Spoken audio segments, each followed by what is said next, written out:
Well, good morning. It's Mark Lanier with your video thought for the day, and this is Wilderness Week.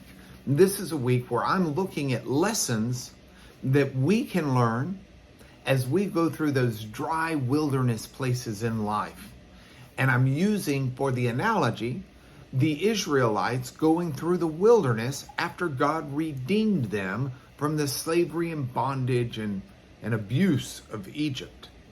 So it's really interesting, because I think that some of the lessons that Israel learned are lessons that really can help us become all we should be for God and His people, and as His people. And so what I'd like to do today is talk to you about this idea that God is putting you or me into a wilderness for us. You know, I think all too often we think in terms of immediate. We are a fast food culture. We're a we like it now culture. Heavens, we can get on the computer and call up almost anything immediately. And so our brains are geared toward the immediate, the immediate, the immediate. And it seems to us oftentimes that God should give us the blessings immediately. Heaven forbid, literally, that we should suffer. Heaven forbid, literally, that we should go through dry times. And yet, God moves us into these wilderness because I think there are things we can learn in the wilderness that we don't learn in the cushy valley. Let me give you a couple of examples. First of all, in the wilderness, we better can learn who God is.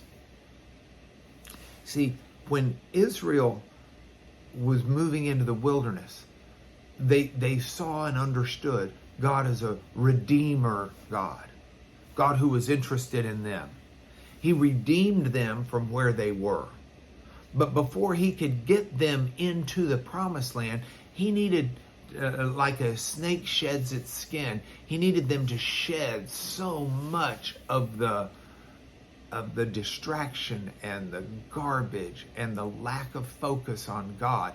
They needed to not just get rid of the slavery that they had, but they had to get rid of the enslaved mentalities that they had. They had to become a new creature. So God's redeeming them, not just physically out of Egypt, but emotionally and intellectually, as He teaches them who He is. He fights on their behalf because He's a warrior God. And they can't handle the people they come across in the wilderness. They couldn't handle the Egyptians. They needed the warrior God to fight for them. So in the wilderness times, we better focus on who God is. And we learn about Him. And it helps redeem who we are, which is another lesson we learn in the wilderness. In the wilderness, we better learn who we are, just as we better learn who God is. The Israelites found themselves to be idolatrous, whiny, complaining, sniveling, self-centered people. You say, oh, how terrible of them. Well, go through your own wilderness experience and you'll start seeing those traits in yourself.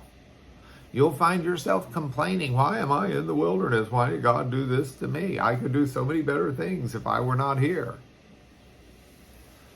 You'll find yourself trying to infuse significance that may not be God's significance. That's idolatry. You'll find yourself trying to turn the wilderness into something that you find yourself out of. That's not right either. Here's what we need to do in the wilderness. We need to learn who we are by learning who God is. We need to cultivate holiness. We need to make it a time where there are no distractions per se, except the distraction of focusing on Him. And God will work through us in this wilderness time.